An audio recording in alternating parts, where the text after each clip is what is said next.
SNR coaching classes में आप सभी का स्वागत है। मैं नरेंद्र कुमार गसवा आज आपके सामने जनरल इंग्लिश का 10 टॉपिक्स लेकर आया हूँ और इस वीडियो को भाई आप ज़्यादा से ज़्यादा शेयर करें ताकि किसी और भाइयों को भी फायदा मिल सके। आइए हम देखते हैं 10 टॉपिक को।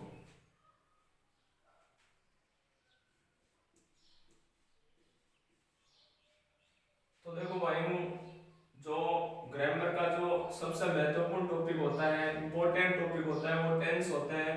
टेंस के बिना ग्रामर है इंग्लिश वो इम्पॉसिबल है। तो हमें टेंस के बारे में देखो सभी को पता है बेसिक। इसके बारे में आज मैं मतलब इसे शुरू करूंगा जीरो लेवल से। जीरो लेवल से शुरू करेंगे तो इसको सबसे पहले हम डिवाइडेशन करते हैं। डिवाइड टेंस के टाइप कितने होते हैं? तो ये 3 टाइप्स होते हैं टेंस के। Present tense, second past tense और थर्ड है आपके फ्यूचर टेंस। तो ये इसके 3 टाइप्स हो जाते हैं, प्रेजेंट टेंस, पास्ट टेंस और फ्यूचर टेंस। देखो टेंस कहते हैं किसे? टेंस का अर्थ वैसे काल से ले सकते हैं, समय से ले सकते हैं। इनका समय का या काल का 3 प्रकार से डिवाइडेशन किया गया है। प्रेजेंट टेंस यानी जो भी वर्तमान में है, पास्ट टेंस यानी जो बीत चुका और फ्यूचर टेंस यानी जो आएगा, जो हमें भविष्य में जो आएगा, जो भी हम करेंगे वो फ्यूचर टेंस में। पास्ट टेंस का अर्थ है कि जो भूतकाल में बीत चुका और प्रेजेंट टेंस का अर्थ है कि जो भी वर्तमान में चल रहा है। अब देखो ये तो हो गए 3 इसके टाइप। अब देखते हैं इनके प्रत्येक एवरी टेंस के कुछ सब टेंस होते हैं, जैसे सिंपल, या इसे इंडेफिनिट बोलते हैं।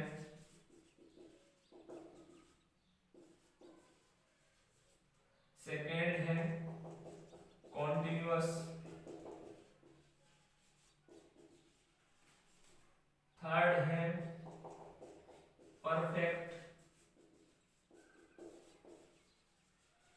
और जो फोर्थ है वो आपके हैं इन दोनों को ऐड करके, मतलब परफेक्ट कॉन्टिन्यूअस टेंस।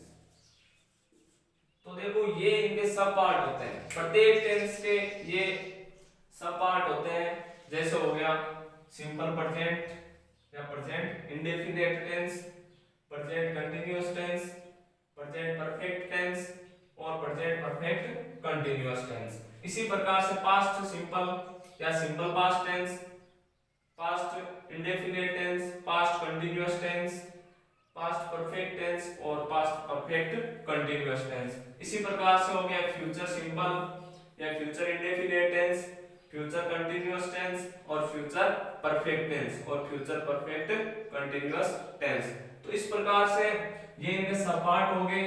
तो इस प्रकार से कुल इनको मल्टीप्लिकेशन करें 3 से तो ये हो जाते हैं 12। तो कुल कितने टेंस होते हैं? 12 होते हैं और इनका हम एक योजनाबद्ध तरीके से इन सब का अध्ययन करेंगे। आगे देखो हम पहला टेंस देखते हैं। First tense simple present tense. Simple present tense या इसे प्रेजेंट इंडेफिनिट टेंस भी बोला जाता है। सिंपल प्रेजेंट या प्रेजेंट इंडेफिनिट टेंस। अब देखो इसमें इसकी आइडेंटिटी क्या है? आइडेंटिटी की बात करें तो हम इसमें देखते हैं भाई, सीधा सा इसमें मतलब हम यूज करते हैं। अगर हिंदी में देखें कि हिंदी में इस टेंस का कैसे पता चलता है, क्योंकि भाई सबसे पहले हमें हिंदी आनी होती है। अगर हिंदी सब्जेक्ट पे हमें अच्छी कमांड है तो हम इंग्लिश सीख पाएंगे। तो देखो इसमें आइडेंटिटी क्या होती है, हिंदी वाक्यों की, हिंदी सेंटेंसेस होते हैं उनकी आइडेंटिटी क्या होती है, इंग्लिश सेंटेंसेस होते हैं उनकी आइडेंटिटी क्या होती है।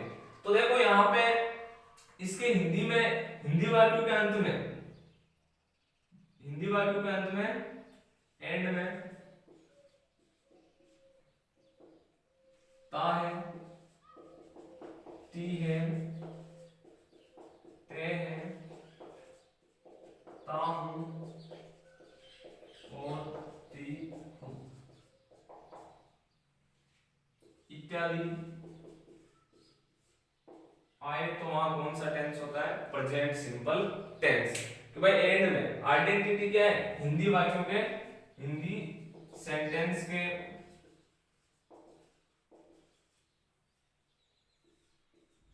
हिंदी सेंटेंस के एंड में या हिंदी सेंटेंसेस के एंड में यानी अंत में अगर आपको ता है मिलता है, ती है मिलता है, ते है मिलता है, ताहू मिलता है, ती हूं मिलता है इत्यादि वर्ड मिलते हैं तो वहां कौन सा टेंस होता है, प्रेजेंट सिंपल टेंस होता है या प्रेजेंट इंडेफिनिट टेंस होता है। अब देखो इसकी बात करें हम भाई, ये तो हो गई हिंदी में। अब इंग्लिश में इसके बारे में देखो इंफॉर्मेशन ये है कि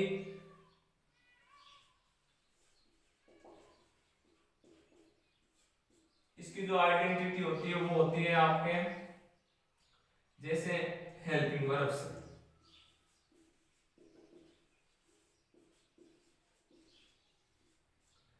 हेल्पिंग वर्ब इसमें यूज होती है डू और डज। इसके अलावा मेन वर्ब, अब इसमें मेन वर्ब जब ये डू और डज आएंगे तो सिर्फ आएगी मेन वर्ब की फर्स्ट फॉर्म। डू और डज का प्रयोग कहां कहां होता है, किस किस टेंस में होता है, किस किस सेंटेंस में होता है, तो इनका प्रयोग तीन सेंटेंसेस में होता है, नेगेटिव, दूसरा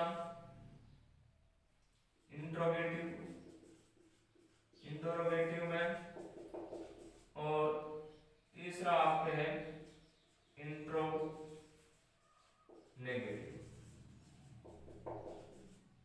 ये जो तीन है, इन तीन सेंटेंसेस में डू और डज का प्रयोग होता है और उनके साथ क्या लगाई जाती है, मेन वर्ब की फर्स्ट फॉर्म लगाई जाती है। अब मेन वर्ब की फर्स्ट फॉर्म या मेन वर्ब की फर्स्ट फॉर्म के साथ में एस, ई एस या आई एस का प्रयोग। तो देखो यहाँ दो प्रकार से हम हेल्पिंग वर्ब का यूज करेंगे, मेन वर्ब का यूज करेंगे। ये होता है अफर्मेटिव सेंटेंस में, अफर्मेटिव सेंटेंस में ये यूज होता है। तो देखो एक बार वापस, सिंपल प्रेजेंट टेंस या प्रेजेंट इंडेफिनिट टेंस की हिंदी में जो आइडेंटिटी होती है वो होती है हिंदी वाक्य के अंत में ता है, ती है, ते है, ता हूं, ती हूं इत्यादि आए तो वहां कौन सा टेंस होता है, प्रेजेंट सिंपल टेंस होता है। अब देखो यहाँ इंग्लिश में इसकी क्या आइडेंटिटी है, तो हेल्पिंग वर्ब को देखते हैं। अफर्मेटिव सेंटेंस में हेल्पिंग वर्ब का प्रयोग नहीं होता और जो हेल्पिंग वर्ब का प्रयोग होता है वो होता है नेगेटिव, इंट्रोगेटिव और इंट्रोनेगेटिव। इन तीन सेंटेंसेस में इसका प्रयोग होता है। और हेल्पिंग वर्ब यूज कौन सी होती है, डू और डज, और उनके साथ में हमेशा कौन सी फॉर्म लगती है, मेन वर्ब की फर्स्ट फॉर्म का प्रयोग किया जाता है। अब आगे है कि भाई अफर्मेटिव में क्या यूज करना है, तो अफर्मेटिव में हमें सीधा ध्यान रखना है सब्जेक्ट के साथ में, अगर सब्जेक्ट सिंगुलर है तो मेन वर्ब की फर्स्ट फॉर्म के साथ में एस, ई एस या आई एस में से ए का प्रयोग होगा।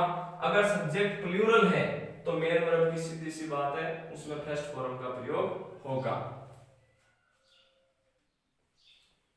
अब आगे देखो कि भाई जो हेल्पिंग वर्ब है इसी टेंस की, प्रेजेंट सिंपल की या प्रेजेंट इंडेफिनिट टेंस की, देखो एक है डज, एक है डू, इनका प्रयोग किनके साथ में होता है। पहली है डज, इसका प्रयोग होगा आपके ही, सी, इट और वन नेम आई किसी का, मतलब सिंगुलर नाउन के साथ, सीधा सा अर्थ ले सकते हैं सिंगुलर नाउन के साथ, सिंगुलर नाउन्स के साथ में इसका प्रयोग होगा। अगला है डू, डू का प्रयोग होगा दे, आई, वी, यू और नेम्स, मतलब एक से अधिक नाम, चाहे व्यक्ति वस्तु स्थान के हो, उनमें से किसी का एक से अधिक नाम हो तो वहां डू का प्रयोग करेंगे हेल्पिंग वर्ब, और डज का प्रयोग करेंगे ही, सी, इट, वन नेम, एक नाम आ जाए व्यक्ति वस्तु स्थान का तो वहां डज का प्रयोग, एक से अधिक नाम हो आई, वी, यू, दे के साथ में डू का प्रयोग होगा, और इनका प्रयोग होता है हमेशा प्लूरल नाउन्स के साथ में, तो ये ध्यान रखना खास तौर से। अब आगे आपके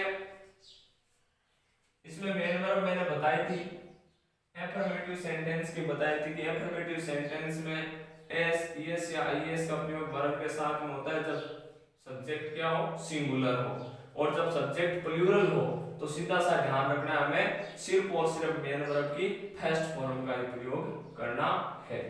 अब देखो जो मेन वर्ब है वो क्या है,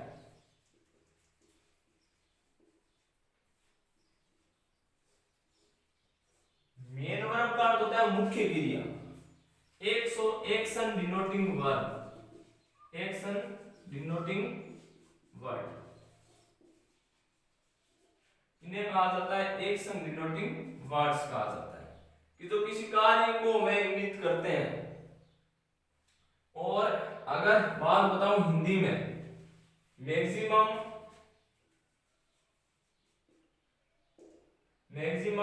वर्ड होते हैं जिनके अंत में अगर एंड में ना हो तो वह वर्ड मेन वर्ब होते हैं। इस चीज का भी आप ध्यान रखना। एक्शन डिनोटिंग वर्ड्स होते हैं वो सारे के सारे मेन वर्ब्स होते हैं लगभग 99%। मैक्सिमम वर्ड्स के अंत में, हिंदी में मैक्सिमम वर्ड्स होते हैं उनके अंत में, मतलब 99% जो वर्ड्स होते हैं अगर उनके अंत में नाम होता है तो वो मेन वर्ब होते हैं, जैसे खाना, पीना, हंसना, रोना, लिखना, पढ़ना, तो इनके अंत में ना आ रहा है ना तो ये सारी की सारी क्या हो गई, मेन वर्ब हो गई। अब आगे देखो कि भाई ये तो हो गई मेन वर्ब। हेल्पिंग वर्ब क्या होती है? हेल्पिंग वर्ब होती है सहायक क्रिया। ऑक्सिलरी वर्ब भी इन्हें बोला जाता है। ऑक्सिलरी वर्ब के दो पार्ट होते हैं, एक होती है हेल्पिंग वर्ब और एक होता है आपके मॉडल ऑक्सिलरी, मतलब हेल्पिंग ऑक्सिलरी और मॉडल ऑक्सिलरी। ऑक्सिलरी वर्ब के दो टाइप हो गए, हेल्पिंग वर्ब जैसे हमने अभी देखी थी और डू और डज, ये होती है सहायक क्रिया।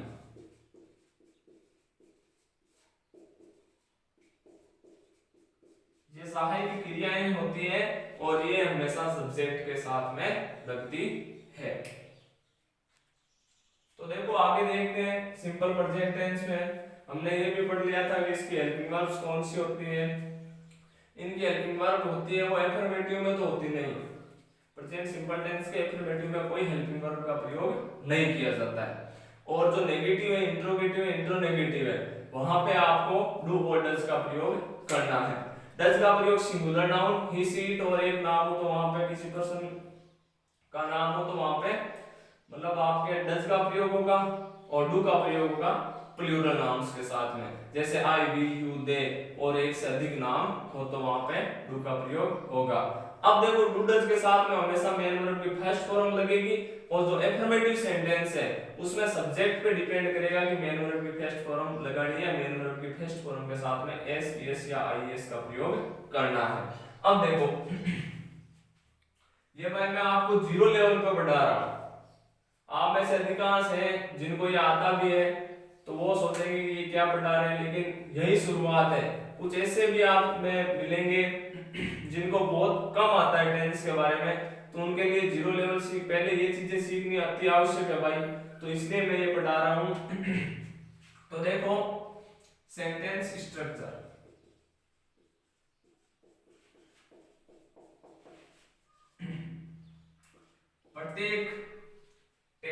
प्रत्येक सेंटेंस की हम स्ट्रक्चर देखेंगे कि वो किस प्रकार से बनती है। पहला है एफर्मेटिव,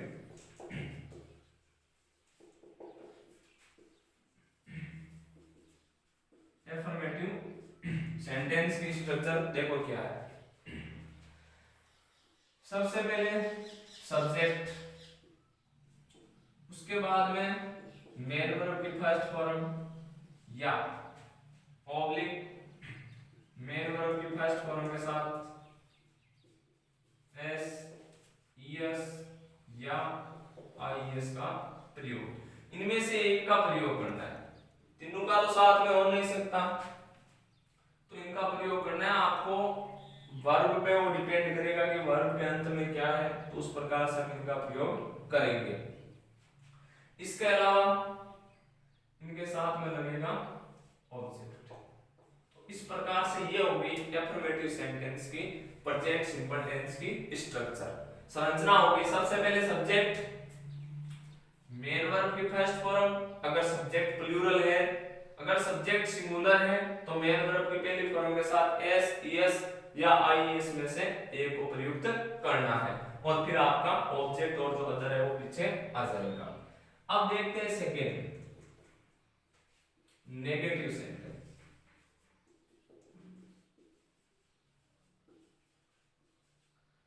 नेगेटिव सेंटेंस का अर्थ क्या होता है? एफर्मेटिव यानी साधारण वाक्य, नेगेटिव का अर्थ होता है नकारात्मक वाक्य जिसमें नॉट का सेंस मिलता हो। तो इसमें हम क्या करेंगे, सबसे पहले सब्जेक्ट, फिर डू डज में से एक प्रयुक्त करना है, फिर इनके साथ में नोट का प्रयोग, और यहां पे सिर्फ मेन वर्ब की फर्स्ट फॉर्म का ही प्रयोग करना है, न कि एस, एस या एस का, और उसके बाद में ऑब्जेक्ट लगा दो, और उसके बाद में जो अदर आता है वो। अब देखो 3 नंबर इंट्रोगेटिव। इंटरोगेटिव में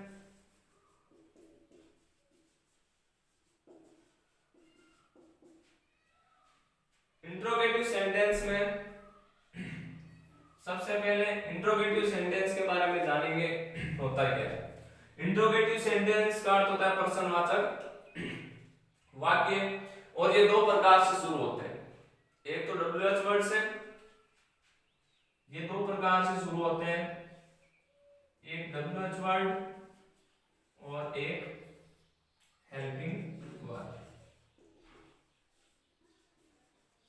तो ये भी ध्यान रखना, ये 2 प्रकार से शुरू होते हैं, एक तो आपके हैं WH वर्ड और एक है हेल्पिंग वर्ब।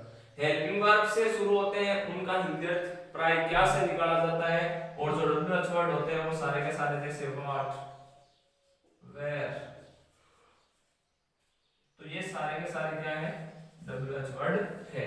मतलब ये आपको बाद में बताऊंगा WH वर्ड के बारे में कि जो WH से शुरू होते हैं, जिनसे प्रश्नवाचक वाक्य का निर्माण होता है, तो जैसे why, where, what, how many, how much, when, which, ये सारे के सारे WH वर्ड हैं, इनसे भी शुरू होते हैं। और हेल्पिंग वर्ब जैसे अभी हमने देखा डू और डज, तो इस प्रकार से इनसे भी क्या होता है, ये सेंटेंस शुरू होते हैं। तो देखो हम 2 प्रकार से इनकी स्ट्रक्चर देखते हैं। अगर WH वर्ड से शुरू है तो सबसे पहले आएगा WH वर्ड, उसके बाद में आएगी हेल्पिंग वर्ब डू और डज में से एक। उसके बाद में आएगा सब्जेक्ट, उसके बाद में मेन वर्ब की फर्स्ट फॉर्म, उसके बाद में ऑब्जेक्ट और पीछे क्वेश्चन मार्क चिन्ह, क्वेश्चन मार्क साइन आएगा। अब बात आती है, ये तो हो गई डब्ल्यूएच वर्ड की। अब जब इन्हें शुरू किया जाए हेल्पिंग वर्ब से, तो ये देखो सबसे पहले आ जाएगा डू और डज में से एक, फिर सब्जेक्ट, फिर मेन वर्ब की फर्स्ट फॉर्म, फिर ऑब्जेक्ट और पीछे साइन ऑफ इंट्रोगेशन। तो इस प्रकार से दो प्रकार से इनकी संरचनाएं बनेगी, स्ट्रक्चर बनेंगे सेंटेंसेस। तो देखो यहाँ पे डब्ल्यूएच वर्ड अगर डब्ल्यूएच से शुरू है, अगर बीच में क्या कब कैसे कहां आ जाए तो वो डब्ल्यूएच से शुरू होते हैं। जैसे राम कहां जाता है तो वहां पे वेयर हो रहा है, तो उनसे वाक्य की मतलब स्टार्टिंग करेंगे। अब यहाँ पे अगर सीधा डूडज ही आता है तो उसका हम सेंस लेते हैं क्या से कि क्या राम विदा ले जाता है, तो वहां सबसे पहले हम करेंगे डूडज में से। तो ये दो प्रकार से ये हो गया इंट्रोगेटिव सेंटेंस, दो प्रकार से बनते हैं, दो स्ट्रक्चर हो गई। एफर्मेटिव सेंटेंस में सबसे पहले सब्जेक्ट मेन वर्ब की फर्स्ट फॉर्म, अगर सब्जेक्ट प्लूरल है तो, और मेन वर्ब की फर्स्ट फॉर्म के साथ एस, एस या एस का प्रयोग तब होता है जब सब्जेक्ट क्या होता है सिंगुलर, बाद में ऑब्जेक्ट लगा दो। नेगेटिव सेंटेंस में हमें सिर्फ ध्यान रखना है एफर्मेटिव वाले में तो हेल्पिंग वर्ब का यूज हुआ नहीं, नेगेटिव में हेल्पिंग वर्ब डू और डज का यूज होगा और उनके साथ में किसका प्रयोग होगा, नॉट का प्रयोग होगा। अब इंट्रोगेटिव वाला समझ में आ गया, डब्ल्यूएच वर्ड होते हैं व्हाट, व्हेन, वेयर, और हेल्पिंग वर्ब होती है डू और डज। इस प्रकार से एग्जाम में वाज वर। तो देखो भाइयों आगे देखते हैं, हमने बेसिक इंफॉर्मेशन पढ़ ली थी, अब आगे देखते हैं प्रेजेंट सिंपल टेंस के एफर्मेटिव सेंटेंसेस।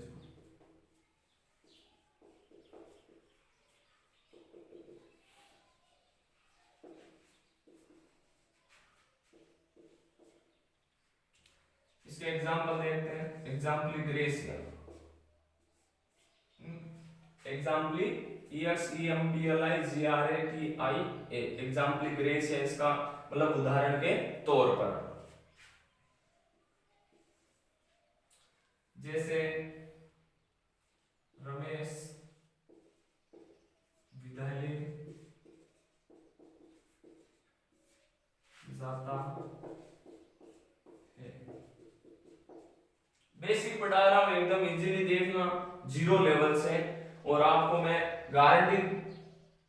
आपसे गारंटी करता हूं भाई, आपसे ये गारंटी है कि भाई आपको क्या करना है, अगर ये चीज आप बेसिकली सीखोगे तो आपका आगे बहुत बेनिफिट होगा कि जो पैसिव वॉइस है, जो नरेशन है, जो प्रोनाउन है, उनमें आपको बहुत, अगर ये नहीं पढ़ोगे तो दिक्कतें आएंगी। आप बेसिक पढ़ो इसका, इसके बाद में आपका आऊंगा जो कॉम्पिटिटिव लेवल की जो एग्जाम में जो पूछे जाते हैं क्वेश्चन, उनके बारे में भी हम पढ़ाएंगे, लेकिन सबसे पहले ये जरूरी है, बेसिक जरूरी है।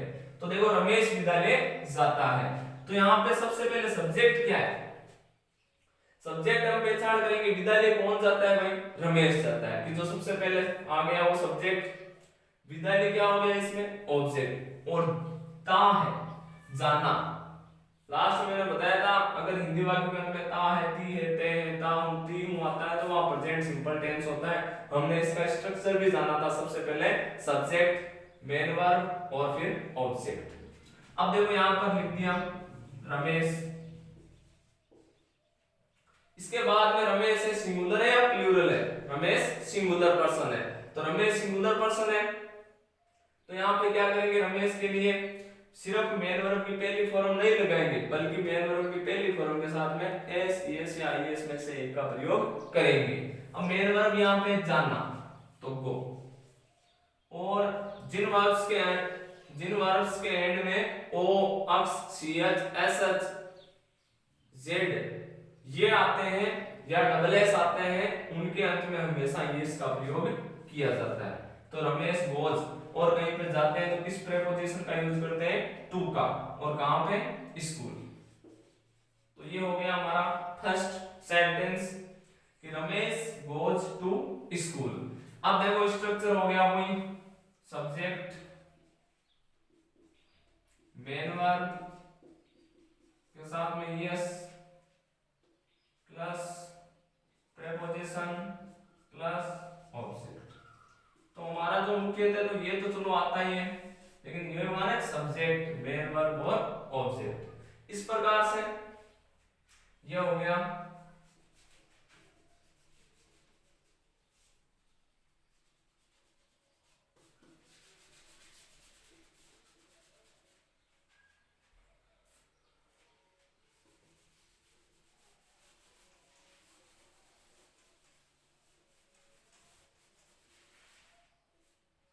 आगे देखो, ये हो गया goes, Ramesh goes to school. अब आगे बी है, जैसे हो गया आपके वे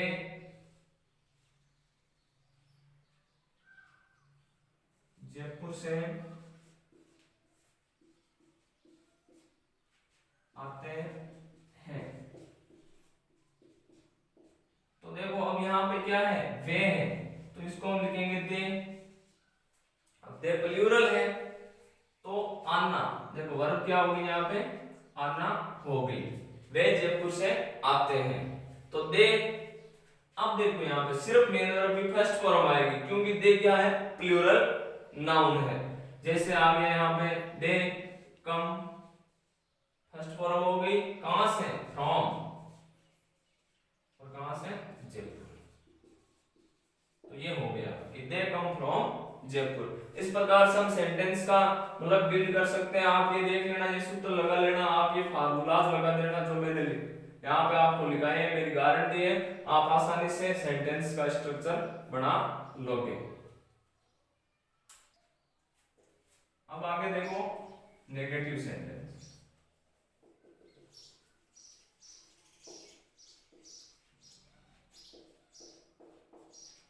इंटरोगेटिव सेंटेंसेस।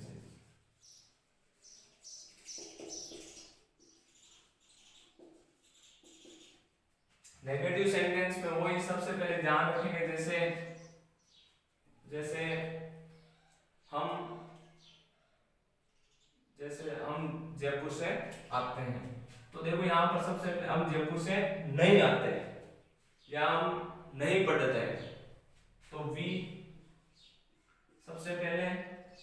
अब वी आ गया। अब देखो यहाँ पे नेगेटिव सेंटेंस है, और नेगेटिव सेंटेंस में हेल्पिंग वर्ब यूज होती है आपके डू और डज। अब डू का प्रयोग प्लूरल नाउन के लिए और डज का प्रयोग सिंगुलर नाउन के लिए। नेगेटिव सेंटेंसेस है जैसे हम पढ़ते हैं, या हम पढ़ते हैं तो एफर्मेटिव का हो गया, और हम नहीं पढ़ते हैं वो हो गया नेगेटिव का। तो वी डू लगाएंगे क्योंकि वी प्लूरल नाउन है, डू, और इनके साथ में क्या लगा दो, नॉट। और पढ़ना को क्या बोलते हैं, रीड, कि वी डू नॉट रीड, हम नहीं पढ़ते हैं। देखो यहाँ पे मेन वर्ब की फर्स्ट फॉर्म आ गई, नॉट आ गया, डू आ गया, और यहाँ पर सब्जेक्ट आ गया। तो इस प्रकार से एक स्ट्रक्चर हो गया ना, जो मैंने आपको पहले दिखाया है। अगला है इंट्रोगेटिव सेंटेंस। इंटरोगेटिव सेंटेंस में जैसे क्या सीता खाना खाती है, तो क्या से शुरुआत हेल्पिंग वर्ब से होगा। हेल्पिंग वर्ब जैसे क्या सीता खाना खाती है, तो सीता क्या है, सिंगुलर नाउन है, तो सबसे पहले क्या लगा देंगे, डज सीता, वही हेल्पिंग वर्ब, सब्जेक्ट, और फिर मेन वर्ब। डज सीता ईट, यानी खाना खाना, और यहाँ पर क्या हो गया, ऑब्जेक्ट फूड हो गया। तो हो गया ना, डज सीता ईट फूड, क्या सीता खाना खाती है। इसमें स्ट्रक्चर हो गया, सबसे पहले हेल्पिंग वर्ब, फिर सब्जेक्ट, फिर मेन वर्ब, और फिर ऑब्जेक्ट, और पीछे क्वेश्चन मार्क चिन्ह। तो इस प्रकार से अगर हम इसका इंट्रोनेगेटिव भी बढ़ाएं तो ये हो सकता है, इंट्रोनेगेटिव में इसे चेंज करना है इंट्रोनेगेटिव में, तो हमें क्या करना पड़ेगा, इसी को तो हम कर देंगे डज सीता नॉट ईट और फूड, और पीछे क्या लगा दो, क्वेश्चन मार्क चिन्ह लगा दो। तो इस प्रकार से मैं आशा करता हूँ कि ये प्रेजेंट टेंस आपके समझ में आया होगा। ये मैंने 0 लेवल से शुरू किया था और आप इसे ध्यान से पढ़ना, आपके समझ में आएगा। मैं पहले आपको सारे टेंस 0 लेवल से स्टार्ट करके बताऊंगा और उसके बाद में हम कॉम्पिटिटिव जो लेवल में या एग्जाम्स में जो पूछे जाते हैं उन हम प्रश्नों पर आएंगे, उन रूल्स पे आएंगे। धन्यवाद।